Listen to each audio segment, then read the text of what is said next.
नमः परमहंसाय स्वादतचरणकमलचिन्मकरन्दाय भक्तिजनमानसनिवासाय श्रीरामचन्द्राय नमः।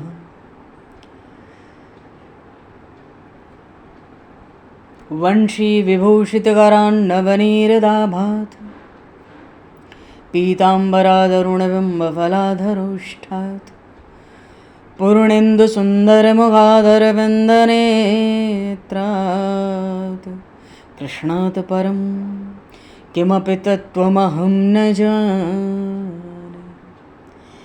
वागीशायस्य वदने लक्ष्मीर्यस्य च वक्षसि यस्तास्ते हृदये संविततं नरसिंहम् अहं भजे। विश्वसर्गविसर्गादि नवलक्षणलक्षितं श्रीकृष्णाख्यं परमधाम जगद्धाम नमामि तत्।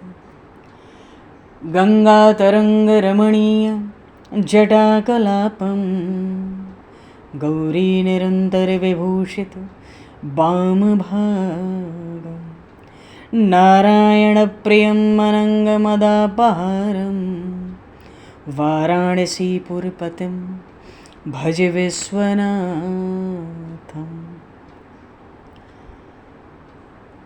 प्रह्लादनारदपराशरपुण्डरीक व्यासयम्बरीशशुकशौनकभीष्मदालभान् रुकुमाङ्गदर्जुनवसिष्ठविभीषणादीन् एतानहं परं भागवतान् नमाम्यहम्। श्रीसीतानाथसमारम्भां श्रीरामानन्दार्यमध्यमाम् अस्मदाचार्यपर्यन्तां वन्दे गुरुपरम्पराम्। वाञ्छाकल्पतरुभ्यश्च कृपासिन्धुभ्य एव च पतितानां पावनेभ्यो वैष्णवेभ्यो नमो नमः। योगेन्द्राय नमस्तस्मै शुकाय ब्रह्मरूपिणे संसारसर्पदष्टमयो विष्णुरात्ममुच्यते। नारायणं नमस्कृत्य नरं चैव नरोत्तमं देवं सरस्वतं व्यासं ततो जयमुदीरये। गोविंद जय जय गोपाल जय जय गोविंद जय जय गोपाल जय गोविंद जय जय गोपाल जय जय गोविंद जय जय गोपाल जय श्री राधारमण हरि गोविंद जय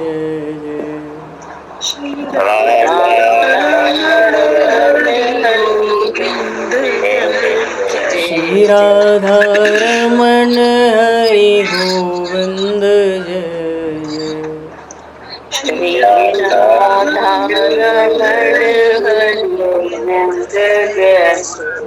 श्री राम जय जय ऋषिकेश जय जय श्री राम जय जय ऋषिकेश जय।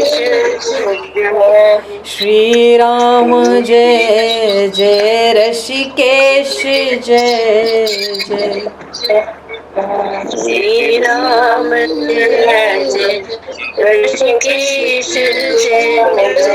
सीतारमण रघुनाथ जय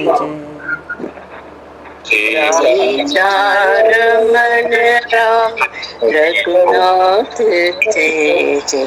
सीतारमण राम रघुनाथ जय जय सीतारमण राम रघुनाथ जय। श्री वृंदावन बिहारी लाल की जय। श्री जमुना महारानी की जय। श्री गिरिराज महाराज की जय, श्री गिरिराज धरणे की जय, समस्त गौवंश की जय, 84 कोस ब्रजमंडल धाम की जय, श्री वेदव्यास जी महाराज की जय, श्री सुखदेव जी महाराज की जय, श्री शुत शौनक आदि ऋषियों की जय, श्री सद्गुरुदेव भगवान की जय, सब संतन की जय, सब भक्तन की जय, समस्त वैष्णवन की जय, समस्त पूर्वाचार्य चरणन की जय, समस्त संप्रदाचार्यन की जय, श्री सद्गुरुदेव भगवान की जय। गंगा मैया की जय, जमुना मैया की जय, सरयू मैया की जय, गौ माता की जय, तुलसी माता की जय, पृथ्वी माता की जय, काशी महारानी की जय। जय जय श्री सीताराम, जय जय श्री राधेश्याम। नमः पार्वती पते हर हर महादेव। हरिशरणम। अनंत कोटि ब्रह्मांड नायक सर्वेश्वर पूर्ण परात्पर ब्रह्म, असंख्य कल्याण गुणगणलय, भक्त वांछा कल्पतरु, शरणागत वत्सल, भक्त वत्सल, दीनबंधु, दया सिंधु, सच्चिदानंदमय श्री विग्रह भगवान श्री राधा माधव की महती कृपा करुणा से परम पावन 84 कोस ब्रजमंडल धाम के हृदय स्थल श्री धाम वृंदावन से महापुरुषों के परम अनुग्रह से आप सभी श्रद्धालु भक्त वैष्णवों की मंगल एवं पावन सन्निधि में मानव जीवन का सर्वोत्कृष्ट फल भगवत गुणगान, भगवत कथा, भगवत कीर्तन का आनंद हम सभी श्रीमद् भागवत महापुराण की आनंद कथा के माध्यम से प्राप्त करने जा रहे हैं।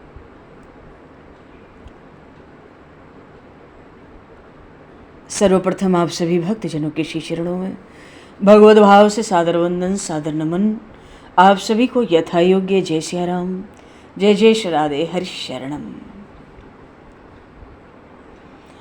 जय हो, जय जय श्री राधे, सभी को जय सिया राम, जय हो भगवान, जय हो श्री राधे, श्री राधे, जय जय जय जय। कासायवस्त्रं मणिहारभूषितं सिंहासनस्थं श्रितभक्तव्यापितम् अनाथनाथं करवीरवासनं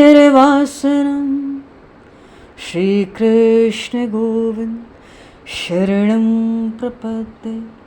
श्रीकृष्ण गोविंद मनसा स्मरामि। पूर्व प्रसंग में श्री प्रहलाद जी महाराज का चरित्र हम लोग स्मरण कर रहे थे। कहाँ है बता तेरा परमात्मा? सब जगह विविष्टि इति विष्णु, कहाँ नहीं है? कस्मात् स्तंभे न दृश्यते, इस खंभे में भी है, दिखाई क्यों नहीं देता? अरे जिसकी आंखों में काम है, भगवान का दर्शन कैसे होगा? व्यायामशाला गया, 1000 मन की गदा लाया, खंभा तोड़ डालूंगा, फिर तुझे भी मार डालूंगा आज। प्रहलाद जी ने परमात्मा से आग्रह किया, प्रभु मेरा वचन सत्य करिए, आप खंभे से प्रकट होइए। अगर आज आप खंभे से प्रकट नहीं होंगे तो मेरे भगवान आपको सर्वव्यापक कौन कहेगा? प्रहलाद जी भगवान को मनाते हैं, दूध के कण-कण में माखन है, घी है, ऐसे ही जगत के कण-कण में प्रत्येक पदार्थ में परमात्मा है। पर भगवान ने लीला की, प्रहलाद भक्त को आश्वासन देने के लिए भीतर से सिंह गर्जना की। प्रहलाद जी को विश्वास हो गया हमारे नारायण सर्वत्र हैं। आनंद से कीर्तन में प्रहलाद जी नाचने लगे। शाम का समय हिरण्यकश्यप आया, 1000 मन की गदा उठाकर, क्रोध में उठाकर, कहाँ है तेरा प्रभु? प्रहलाद जी ने फिर कहा, पिताजी इस खंभे में, क्योंकि भगवान ने लीला करके सिंह की गर्जना थोड़ी सुनाई थी। उसने 1000 मन की गदा से क्रोध कर कर स्तंभ पर प्रहार किया। स्तंभ फट गया, टूट गया। नरसिंह भगवान प्रकट हुए। बोलिए से नरसिंह भगवान की जय। आज वैसे भी विजयादशमी है। भगवान नरसिंह का मुखारविंद बिल्कुल शेर के समान, सिंह गब्बर शेर होता है, दाढ़ी मूंछ वाला बड़ा बड़ा, मुखारविंद प्रभु का एकदम सिंह के समान, और बाकी श्री अंग मनुष्य के समान, आंखें लाल लाल, भयंकर दाढ़े, पीले पीले बाल। बाल हिलाते हैं ना नरसिंह भगवान, लगता है आकाश के बादल तितर बितर हो रहे। बार बार मस्तक हिला हिला कर गुड़गुड़ गुड़गुड़ गर्जना करते हैं। धरती कांप रही। अरे देवताओं ने सोचा क्या प्रलय हो रही है, देवता घबराने लगे। हिरण्यकश्यप को विश्वास हुआ मेरा काल आ गया है, बहुत घबराया। प्रहार किया उसने पहले नरसिंह भगवान पर। भगवान ने उस पर कोई प्रहार नहीं किया। पहले युद्ध चला। भगवान ने दोनों हाथ बढ़ाए और हिरण्यकश्यप को उठा लिया। बाहर से बहुत क्रोध में दिख पड़ते हैं, भीतर प्रेम भरा है। भगवान नरसिंह तो वात्सल्य मूर्ति है। प्रहलाद जी महाराज का वात्सल्य भाव है ना, वात्सल्य मूर्ति है। प्रभु ने दोनों हाथ बढ़ाया और हिरण्यकश्यप को गोद में उठाया। भाई देखो कैसे भी हो, भगवान को तो यही लगता है, कुछ भी कहो मेरे भक्त प्रहलाद का पिता तो है। भक्त प्रहलाद का पिता तो है। भगवान ने गोद में उठा लिया। इसीलिए उसको गोद में लिया। गोद में लेकर भगवान उससे पूछते हैं,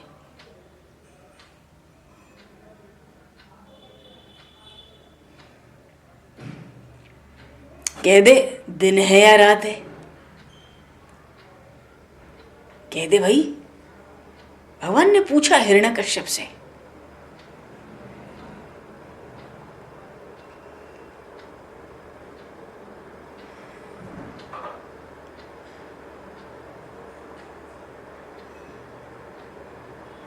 दिन है या रात है?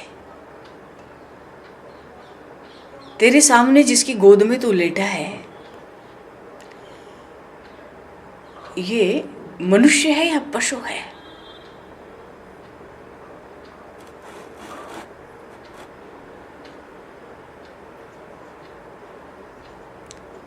तू इस समय भीतर है या बाहर है?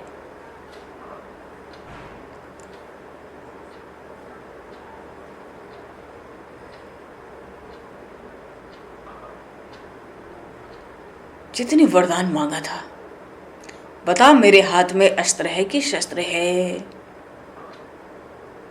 बता। तेरा काल आ गया है।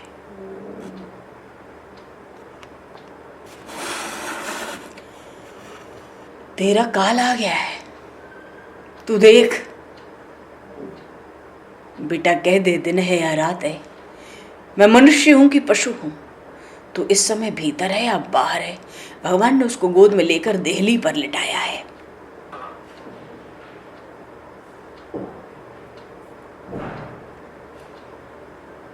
तो ना अस्त्र है न शस्त्र है। भगवान कहते हैं मैं तुझे अपने नाखून से मारूंगा, फाड़ डालूंगा। वो घबराया हुआ हिरण्यकश्यप एक अक्षर भी नहीं बोल सका। एक अक्षर उसके मुंह से नहीं निकला।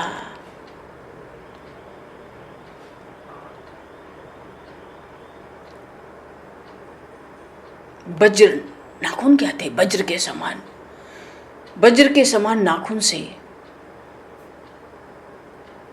भगवान ने प्रहार कर उसको, प्रभु ने उसके पेट को फाड़ दिया।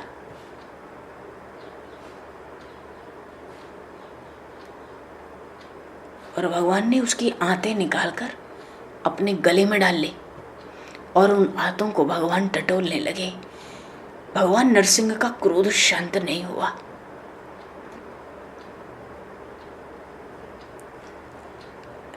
ये प्रसंग हम सभी परिचित हैं हिरण्यकश्यप के वध से, इसलिए इसी युद्ध की चर्चा नहीं की बड़े संक्षेप में। तो न दिन था न रात था, भगवान न पशु थे न पूरे मनुष्य थे, और दहली पे थे न भीतर न बाहर, न अस्त्र न शस्त्र, नाखून से फाड़ डाला। बोलिए श्री नरसिंह भगवान की जय। उसी समय देवताओं ने, गंधर्वों ने नरसिंह भगवान की जय जयकार का स्वर चारों दिशाओं में, अजी दशों दिशाओं में फैला दिया। हिरण्यकश्यप का उद्धार हुआ, पर अभी नरसिंह भगवान का क्रोध शांत नहीं हो रहा। अभी भी नरसिंह भगवान मस्तक हिला हिला कर गुड़गुड़ गुड़गुड़ गर्जना करते थे। ब्रह्मा जी घबरा गए।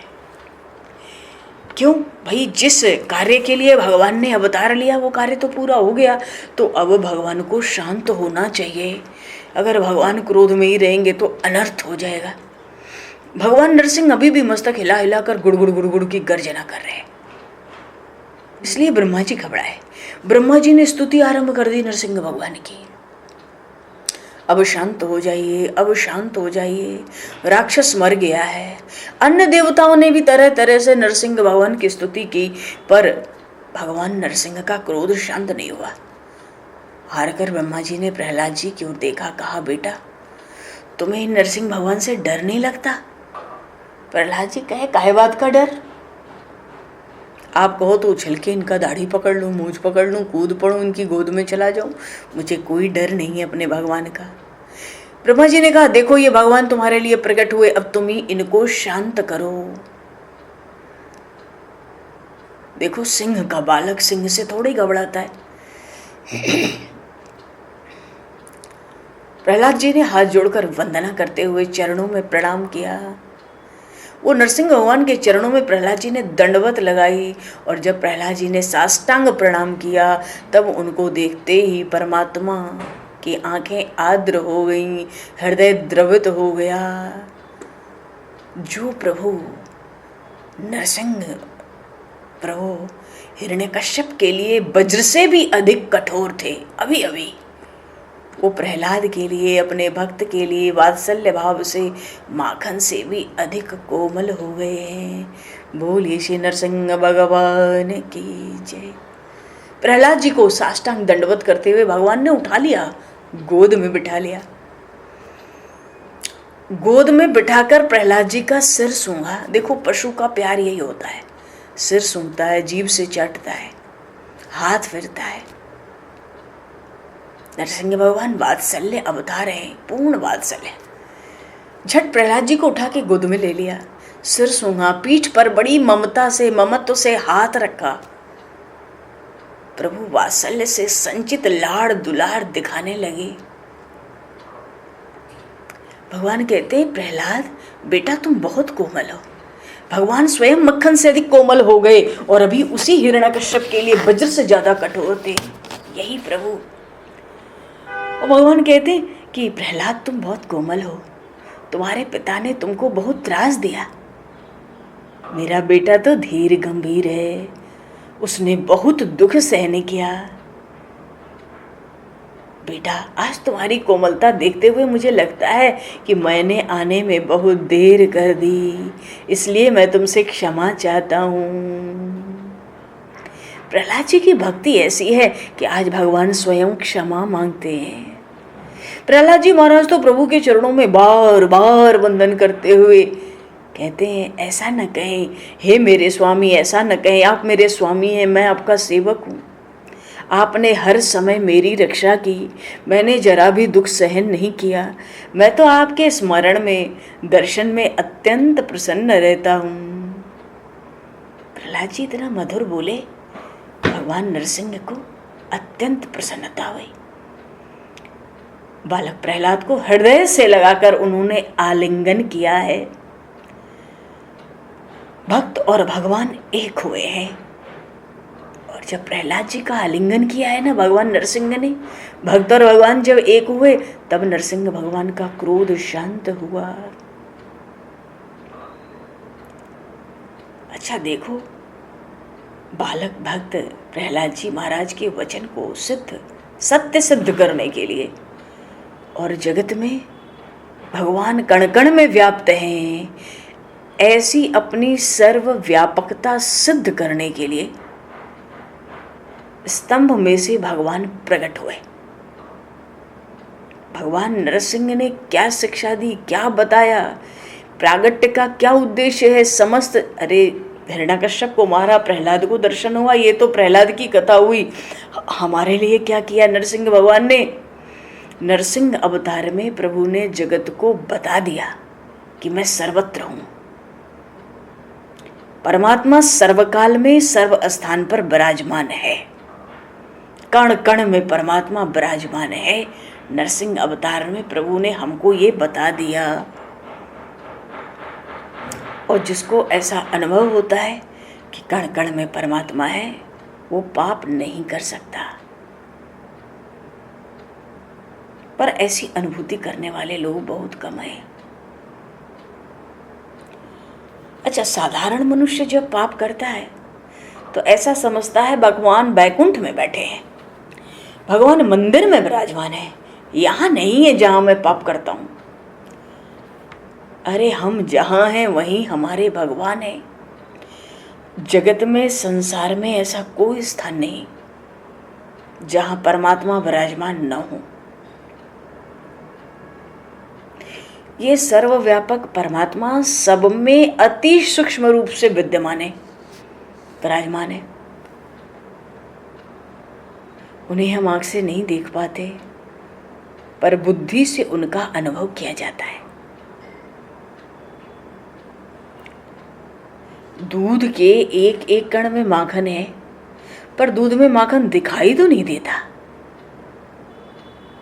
ऐसे ही जगत के, संसार के एक एक कण में परमात्मा है, पर वो दिखाई नहीं देता।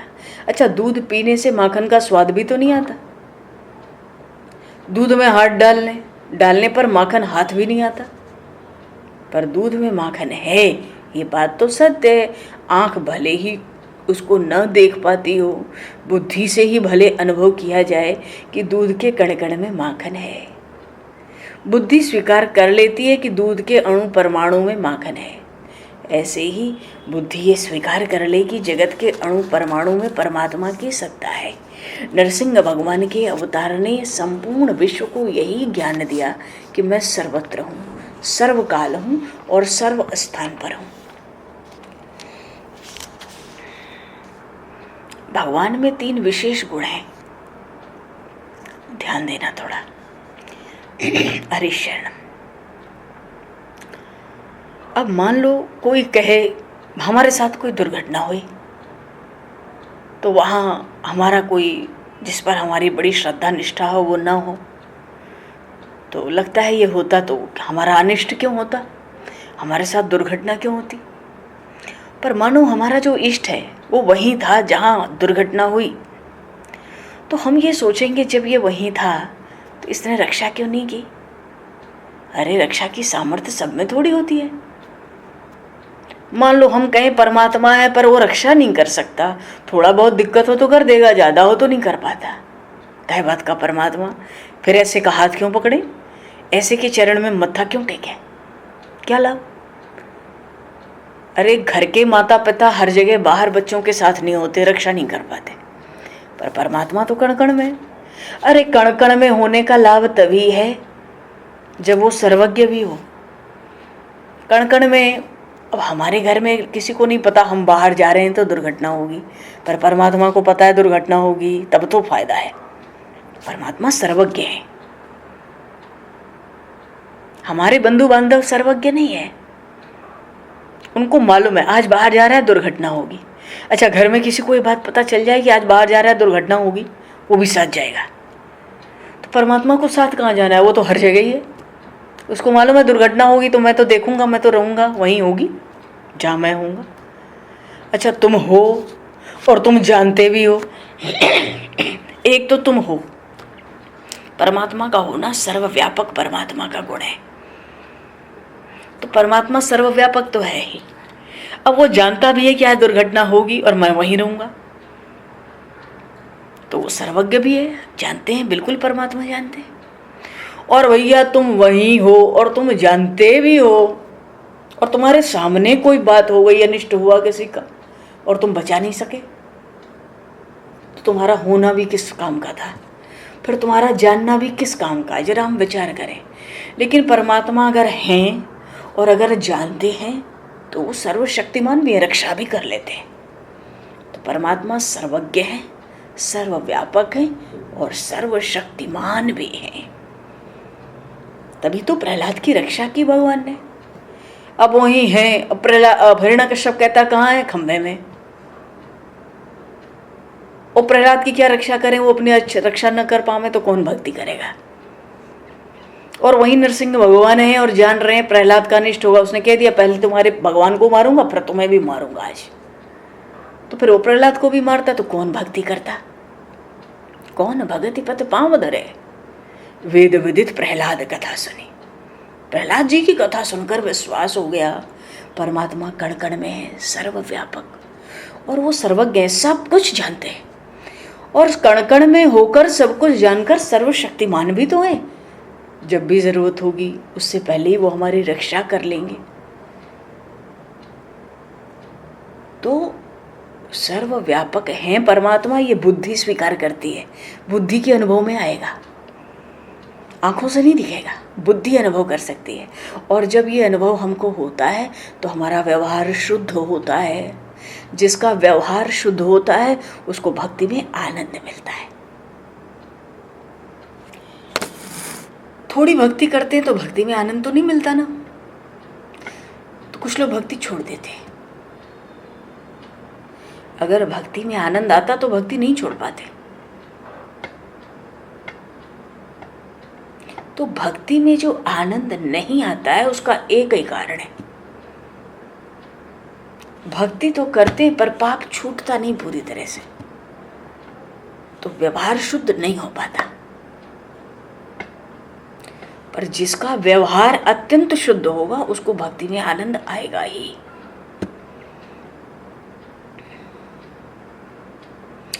संत महापुरुष जब भक्ति करते हैं ना तो भक्ति को और व्यवहार को अलग अलग नहीं मानते।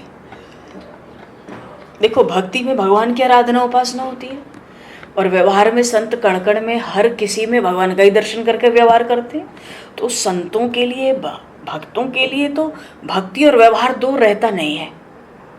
ये आरंभ में दो होता है कि घर में मंदिर है, ठाकुर जी हैं, वहाँ भक्ति कर रहे हैं, घर में व्यवहार कर रहे हैं। पर जब कण कण में हर किसी में वही परमात्मा दिखता है तो भक्ति और व्यवहार तो एक हो गया ना, दो कहाँ बचा। एक हो जाएगा तो भक्ति में आनंद आने लगता है। संत महापुरुष संसार के व्यवहार का कोई काम करते ही नहीं, वो ईश्वर से अलग रहते ही नहीं, सब जगह ईश्वर ही देखते हैं। परमात्मा को साथ रखकर कोई काम करते, इसलिए संतों का जो प्रत्येक व्यवहार है ना भक्तिमय होता है।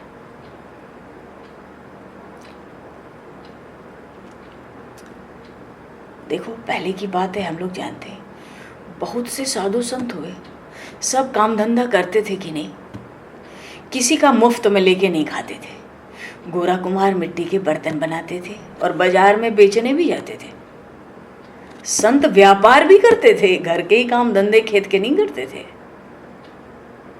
दुकान पर कोई ग्राहक आवे तो उसमें भी भगवान दिखते थे, परमात्मा के दर्शन होते हैं। बात असल में यही है कि भगवान के दर्शन करके जो व्यापार भी करे ना तो व्यापार भी भक्ति है।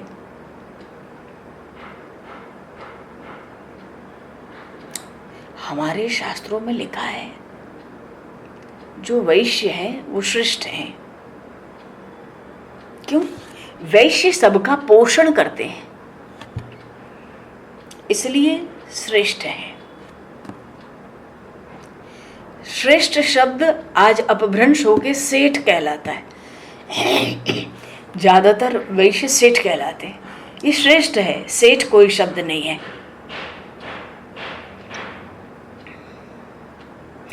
जैसे इस संसार में जितनी भाषाएं हैं सबकी माता संस्कृत है। संस्कृत से ही सभी भाषाएं निकली हैं। संस्कृत में जिसको श्रेष्ठ कहते हैं, गुजराती में जिसको शेठ कहते हैं, हिंदी में उसको सेठ कहते हैं। वैश्य से श्रेष्ठ है। क्या है जी? श्रेष्ठ है। श्रेष्ठ क्यों? सबका पोषण करता है। व्यापार सबसे ज्यादा वैश्य करते हैं। शास्त्र उन्हीं को व्यापार करने की इजाजत देता है। तो सबका व्यापार से, अन्न धन से ही पालन पोषण होता है। श्रेष्ठ है। महाभारत में वर्णन आया, जाजली ऋषि महातपस्वी ब्राह्मण थे। एक बार जाजली ऋषि को अभिमान हुआ कि मैं बड़ा ज्ञानी हूं, तपस्वी हूं। उनके अभिमान को दूर करने के लिए प्रभु ने लीला की। आकाशवाणी हुई, महाराज अभिमान न करिए। जनकपुर में तुलाराम नाम का एक वैश्य है, वो महाज्ञानी है। आप उनका सत्संग कीजिए, अभिमान न करिए। अब पवित्र तपस्वी ब्राह्मण जाजली ऋषि वैश्य के घर जनकपुर में गए। तुलाराम के वैश्य के घर। घर किस लिए गए? ध्यान दो। आकाशवाणी ने कहा सत्संग करना, सत्संग करने गए। तुलाराम से जब बात करते थे तो जाजली ऋषि को विश्वास हो गया ये महाज्ञानी है। जाजली ऋषि ने पूछा, आपका गुरु कौन है? ये सब ज्ञान आपको किसने दिया? तुलाराम ने कहा, हे ऋषिवर, अभी तक मैंने किसी को गुरु नहीं किया है। ध्यान दो, अभी तक किसी को गुरु नहीं किया है। हाँ, ब्राह्मणों और साधु संतों का, भक्तों का वंदन करता हूँ, उनको गुरु मानता हूँ, गुरु किया नहीं है। पर मेरा जो धंधा है ना, वही मेरा गुरु है। मुझे जो ज्ञान मिला है ना, सब मेरे धंधे से ही मिला है। मैं कम नहीं देता ग्राहक को, मैं अधिक भी नहीं देता। दिखाने का माल एक और देने का माल दूसरा, ऐसा भी नहीं करता। मेरे प्रति लोगों में विश्वास है, उनके मन में। मैं सत्यवादी हूँ। जितना लेना चाहिए उतना ही मुनाफा लाभ लेता हूँ। तराजू को जिस तरह सीधा सरल रखना चाहिए वैसे ही रखता हूँ। अरे मैं मन बुद्धि को भी सीधा सरल रखता हूँ, क्योंकि भैया कपट से मन टेढ़ा होता है। कपट करने वाले का मन अशांत रहता है। तो तुलाराम कहता है, मैं व्यवहार में या व्यापार में जरा भी कपट नहीं करता। अगर कोई सीधा साधा ग्राहक आ गया तो उसका मैं दुरुपयोग करूं, उसकी सीधाई का, ये भी नहीं करता। मेरी दुकान पर जो आते, मैं तो सबको प्रभु का स्वरूप मानता हूं। देखो, बात यह है, व्यवहार शुद्ध रहे। तो व्यवहार तो उन्हीं का शुद्ध रहता है जो सब में ईश्वर का दर्शन करते हैं। इसलिए हर व्यवहार को धीरे धीरे भक्ति में बनाना है। ऐसा कोई व्यवसाय नहीं, व्यापार धंधा नहीं, काम धाम नहीं जिसके साथ साथ भक्ति न हो सके। तो रात में शैया पर बैठ के जो लोग भक्ति नहीं करते, मन में पाप आता है, काम आता है। शैया में पड़े पड़े धीरे धीरे मन भीतर आता जाता है। बड़ा खास समय होता है। क्यों? जगत भुलाया जाता है। जगत की विस्मृति ही। देखो, जो रात का समय है, जो दिन भर जगे वो समाप्त होने जा रहा है। अब सोने जा रहे हैं, निद्रा आरंभ होगी, जागृत अवस्था समाप्त हो रही है। ये एक संधि का काल होता है। जागृत अवस्था समाप्त हो रही है, निद्रा का आरंभ हो रहा है। ये संधि का काल है। इसमें भगवान को याद रखना है, क्योंकि संधि के वेला में ही भगवान ने हिरण्यकश्यप को मारा। अगर परमात्मा का स्मरण करते हुए निद्रा आवे, उसकी निद्रा भी समाधि के समान होती है। जागने पर परमात्मा को याद करें। निद्रा आने तक परमात्मा का स्मरण और निद्रा से जागने पर परमात्मा का स्मरण करने पर भगवान मानते हैं कि इसने निद्रा में भी मेरा भजन किया है। बोलिए श्री भक्त वत्सल भगवान की जय। अब और क्या चाहिए? आत्मा त्वं गिरजामति सहचराः प्राणाः शरीरं गृहम् संचार स्तुपदो प्रदक्षिण विधि स्त्रोताणि सर्वांगिरो पूजाते विविधोपभोग रचना निद्रा समाधि स्थित यद्यत् कर्म करोमि तद दिखिलम शंभो तवाराधनम। तो जागने के अंत तक और निद्रा के आरंभ में भक्ति और सुबह उठ के तुरंत परमात्मा का स्मरण। भगवान मानते रात भर भजन किया है, घूमने जा रहे हैं, भगवान का स्मरण करें। प्रभु मानेंगे मेरी परिक्रमा कर रहा है। बातें करते हुए भगवान को याद रखें, प्रभु मानेंगे मेरी स्तुति कर रहा है। व्यवहार और भक्ति भिन्न भिन्न नहीं है। ईश्वर के साथ व्यवहार करने से व्यवहार भी भक्ति बन जाता है। 2-2 घंटे भक्ति करते हैं, 4-4 घंटे, फिर सारा दिन भगवान को हम भूल जाते हैं। ये भक्ति नहीं है। भक्ति का अर्थ है ईश्वर से विभक्त ही ना हूं, ईश्वर से अलग ना हूं, वो भक्ति है। जो हमें पसंद नहीं है वो किसी को ना दे। घर में बेटी भूल कर दे तो चल जाए, बहू भूल करे तो नहीं चलता, पर सब में ईश्वर है। हाँ, किसी को शिकायत करनी, कुछ करना है, प्रेम बना रहे, प्रेम से करें तो वो भी बढ़िया है।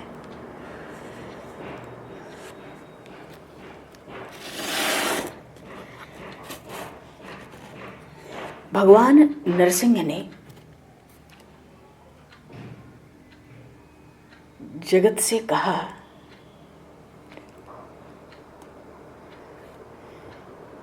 क्या कहते हैं नरसिंह भगवान, कि मैं खंभे में भी स्थित हूं।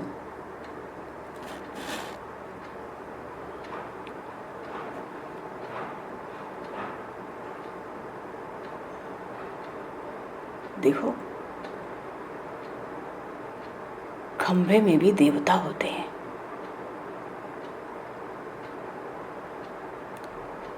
यहां स्तंभ में नरसिंह भगवान विराजमान है।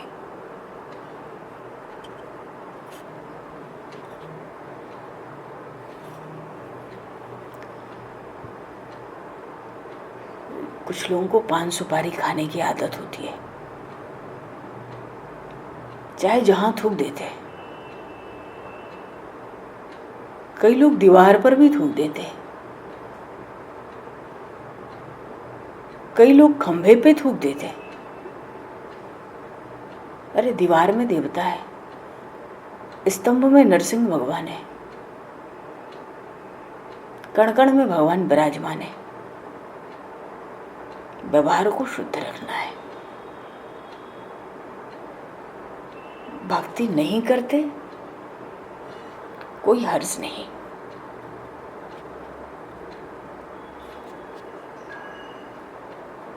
भक्ति ना करें कोई हर्ज नहीं, पर व्यवहार को शुद्ध रखना है। भगवान नरसिंह जब खंभे से प्रकट हुए तब गुड़ गुड़ गुड़ गुड़ ऐसी गर्जना हुई। देखो, किसी भी संत के चरण को पकड़कर रखना है।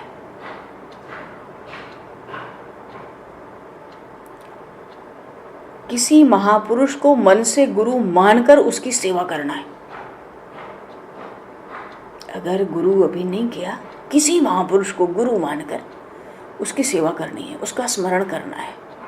किसी संत का चरण पकड़ के रखना है। सद्गुरु कृपा करते हैं तब ही परमात्मा के दर्शन की दृष्टि देते हैं।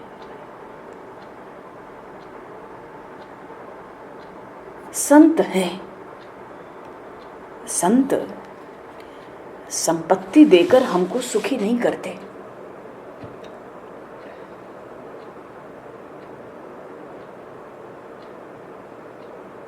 संपत्ति से सुखी होना संतों का काम नहीं है। संत क्या करते, हमारे स्वभाव को सुधारते हैं, मन को शुद्ध करते हैं, परमात्मा का दर्शन करने की दृष्टि देकर सुखी करते। संत भगवान के दर्शन के लिए दृष्टि देते हैं, तब ही हमारा मन शुद्ध होता है। मनुष्य मूर्ख नहीं है, पर मनुष्य की बुद्धिमानी टिकती नहीं है ना। हमारा मन सर्वकाल में शुद्ध शांत रह सके ये नहीं होगा। फिर हमारा मन हर समय शुद्ध और शांत रहे तो किसी महान संत के अधीन रहना है, गुरु के बिना नहीं रहना है, और गुरु बनाने की जल्दी भी नहीं करना है। कहते ना, पानी पीना छान के और गुरु करना जान के। गुरु को ही अगर परमात्मा के दर्शन नहीं हुए होंगे तो शिष्य को परमात्मा के दर्शन नहीं करा सकते। अगर कलयुग में कोई संत नहीं मिलता तो शंकराचार्य जी महाराज को, श्री चैतन्य महाप्रभु जी महाराज को, अन्यान्य महापुरुषों को सद्गुरु मानकर मन से सेवा करें। श्री सुखदेव जी महाराज सावधान करते हैं, परीक्षित, नरसिंह भगवान की गोद में प्रहलाद जी विराजमान हैं। प्रहलाद जी महाराज अब नरसिंह भगवान की स्तुति कर रहे हैं। हम लोग को भी जब समय मिले भगवान की स्तुति करें। संसार की निंदा स्तुति करने सुनने से मन तो बिगड़ेगा ही। एक की ज्यादा प्रशंसा भी कर दो तो दूसरे की अपने आप निंदा हो जाती है, अलग से करने की जरूरत नहीं पड़ती। एक की ज्यादा प्रशंसा की थी, दूसरे की तो निंदा हो ही गई। अच्छा, प्रशंसा सुने तो अभिमान हो जाता है।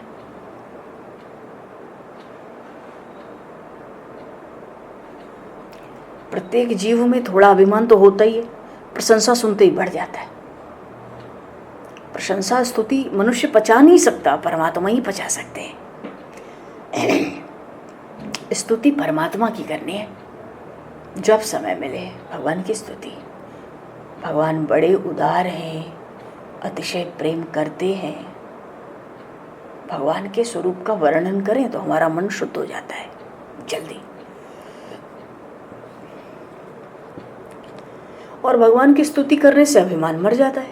तो दो बातें आई कि भगवान के स्वरूप का ध्यान करें तो मन शुद्ध होता है, और भगवान की स्तुति करें तो अभिमान मर जाता है। अभिमान मरेगा तो हमारा क्या लाभ हुआ? अरे दैन्य आएगा। दैन्य तो भक्ति का आभूषण है। जब स्तुति सुनते हैं भगवान तो उनको हम पे दया आ जाती है।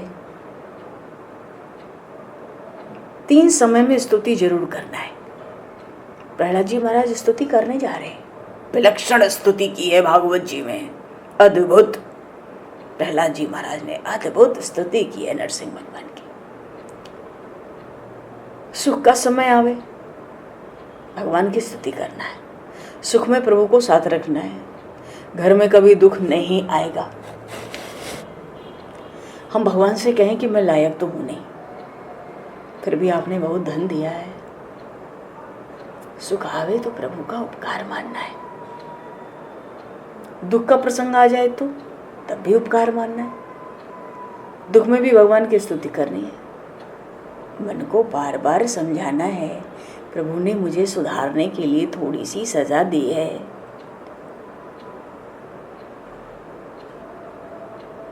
क्यों? हमारे जैसा साधारण मनुष्य बहुत पुस्तकों को पढ़ने से नहीं सुधरता। बहुत पुस्तकें पढ़ने से अक्षर ज्ञान बढ़ता है, शब्द ज्ञान बढ़ता है, पर मनुष्य तो मार पड़ने पर सुधरता है। इसलिए मन को समझाएं कि प्रभु ने हमें सुधारने के लिए थोड़ी सी सजा दी। जितने मेरे पाप हैं उसके हिसाब से बहुत कम सजा दी। हम किसी को सजा देते हैं कितने कठोर हो जाते हैं। भगवान सजा देते हैं तो बहुत दया रखते हैं। हमारे पाप पहाड़ जैसे हैं। अगर पाप के हिसाब से भगवान सजा देते तो खाना भी खाने को नहीं मिलता। हम मनुष्य को मालूम नहीं है हमने कितना पाप किया है। पुण्य का हिसाब तो हम रखते हैं पर पाप का हिसाब नहीं रखते।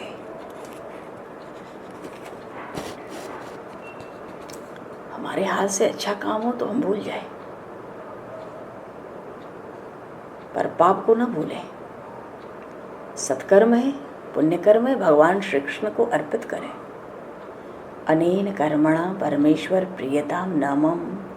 हर सत्कर्म के बाद ये बात कहनी होती है, ऐसा संकल्प करना होता है बिना समर्पित किए सत्संग कथा उठ के नहीं जाना चाहिए आसन से।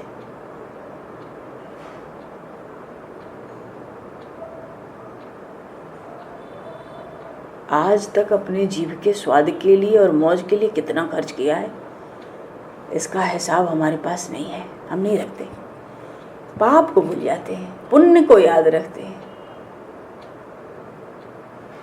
महाभारत में वर्णन आया, धर्मराज युधिष्ठिर एक बार थोड़ा सा झूठ बोले, एक शब्द में आधा शब्द झूठ बोले, उसके बदले उनको नरक का दर्शन करना पड़ा। जैसे स्वप्न देखते हैं ना झूठा, वैसे नरक का दर्शन करना पड़ा था, वो था झूठा। हम तो आज तक कितने झूठ बोले हैं, इसका हिसाब हमने रखा है। पाप याद रखने से अभिमान नहीं बढ़ता, इसलिए पाप को याद रखना है, पाप को साधारण नहीं समझना है। तो दुख से हम भगवान का उपकार माने कि मैंने तो बहुत पाप किया है, प्रभु ने कृपा करके थोड़ी सजा दी है। अच्छा देख लो, जितने भी संत भक्त हुए, बहुत सुख में, बहुत धन संपत्ति में भगवान किसको मिले? भगवान अत्यंत दुख में, विपत्ति में ही भगवान के दर्शन होते हैं। सुख में जो साथ दे वो तो जीव है, पर दुख में, विपत्ति में जो साथ दे वो तो ईश्वर ही है।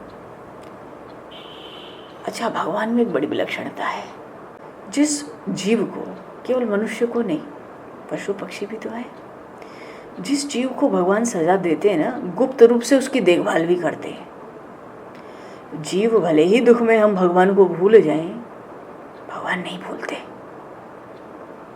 जिसको भगवान सजा देते हैं उसके साथ प्रभु रहते भी हैं। इसलिए कभी दुख, जब भी दुख का प्रसंग आ जाए तो घबराना नहीं है।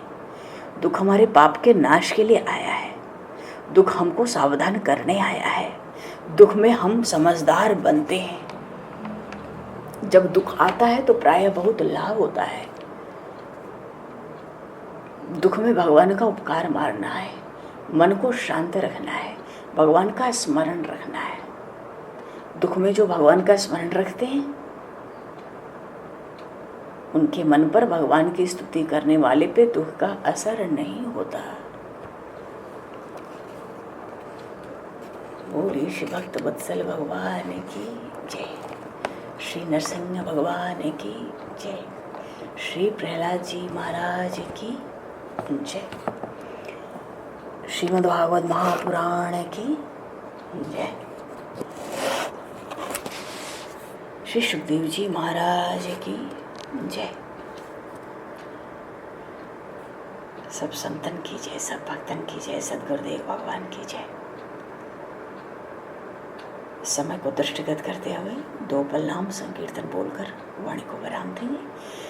प्रहलाद जी महाराज की स्तुति आगे सत्संग में आरंभ होगी।